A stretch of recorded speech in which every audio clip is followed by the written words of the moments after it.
Hi there, Jewel from Rooster Sanctuary. We are a nonprofit sanctuary that specializes in rescuing birds specifically from suspected cockfighting operations, which I prefer to say rescued from animal control, feather on my ear, because they love to kill the birds. And on my shoulder is Clifford, a little game baby bird. Let's get into it. Behind me, here is the court transcript from a recent hearing where animal control presented to a judge the request to destroy evidence. Now, in court proceedings regarding birds that are seized from suspected cockfighting operations, the birds are property. They are inanimate objects. They are evidence. They are subject to destruction when the facility holding them wants to destroy them, if they can get the permission from the judge. And that's what the animal control group was trying to get in front of this judge today. So they wanted to kill the birds. Animal control says to the judge, no, they're not subject for adoption. And the judge says, why? And animal control guy, Todd Stosey, a former or possibly current PETA employee as well, who has a background of killing a lot of animals, says that they are illegal to own in the state of California. Now, mind you, fighting roosters is a made-up name. They're actually all Old English game fowl and bred so much in the United States they're called American game fowl. Here you will see in Santa Cruz, California, Old English game fowl are not illegal to own, so the animal control officer lied right in the face of the judge, and the judge accepted that. When the judge asked where I was, how we were going to get the birds, mind you, I was there only to advocate for the live release of the birds into another sanctuary that was available in California. Actually, a number of us wanted to help the birds. The judge wanted them to come to me because I was the only one there. I'm in Colorado. The birds were in California, and the concept of transporting them across state lines came up, and here we are, lies to the judge right in her face that it is illegal to transport birds across state lines, especially fighting roosters, which isn't a real breed. And right here is actually the requirements from the USDA bringing birds from another state into the state of Colorado. It's common practice. Hatcheries are throughout the United States. They ship chicks at 1 day old into feed stores to people's homes through the postal service. It's common practice. So there are checks in place for that. And there is no specification saying that fighting roosters, which is not an official breed, are illegal to be transported. In fact, right here is a very big, well-known hatchery called Cackle Hatchery that supplies to various individuals and feed stores across the United States. Here's an Old English game fowl. You can just buy him for $12.50. The hatchery is located in Missouri, and you can have him shipped to you. They'll ship to Colorado. A representative for the shelter stood up, Pamela Dunlap, and she then compared the contraband, the roosters, to methamphetamines and fentanyl because these roosters are running around killing people on the streets. It's a real problem, apparently, that they are specifically bred and trained to fight, and they're dangerous, and they're going to kill our kids. Like 4-H kids around the United States, children do raise up different kinds of farm animals, including Old English game fowl and other kinds of game fowl. It is common practice. These birds are not just bred to be fought, they're bred for show. And in showing, the requirements are the same exact alterations that are done to the birds that they identify as cockfighting roosters, and that is the removal of the comb and the wattles and the ear skin. According to the American Poultry Association, this is a requirement to show the birds. So little kids are doing this. Here's another example from another state that 4-H youth are showing these birds that the authorities like to label fighting roosters, and therefore they can kill them however they'd like. The judge then said that in order for us to actually take any of the birds live, they had a holding fee, an abandonment fee, or whatever that they wanted our nonprofit to pay, over $23,000,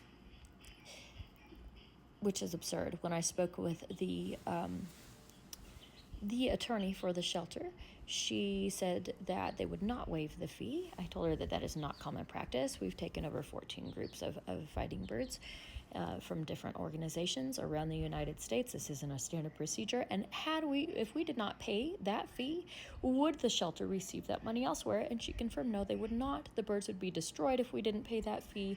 They wouldn't get the money. Another requirement that the judge placed on our nonprofit is that we would sign over our Fourth Amendment right to allow the authorities onto our property day or night without probable cause for search and seizure.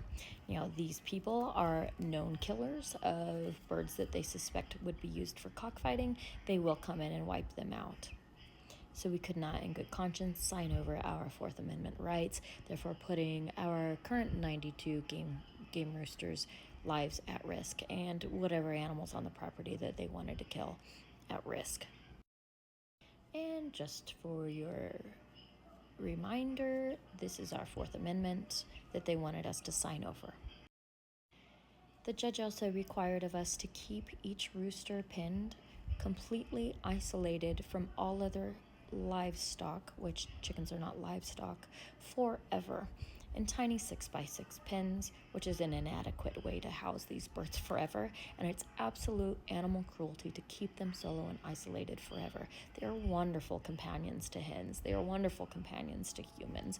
They get along very well with people, and we are very good at identifying which ones we won't have with people.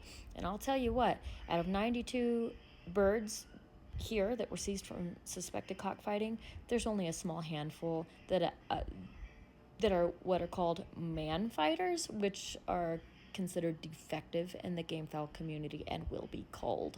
So it's not a common thing to have them actually be dangerous with humans.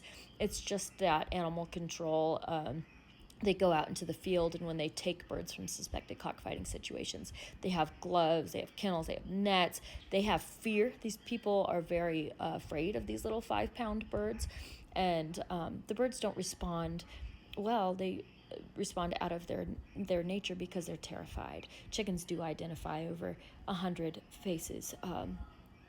They know they're people. So you have these strangers that are terrified and intimidating coming in. Of course, the birds are going to be on defense, and they're judged for that. The birds are judged for that, and they die for that, which is absolutely unfair.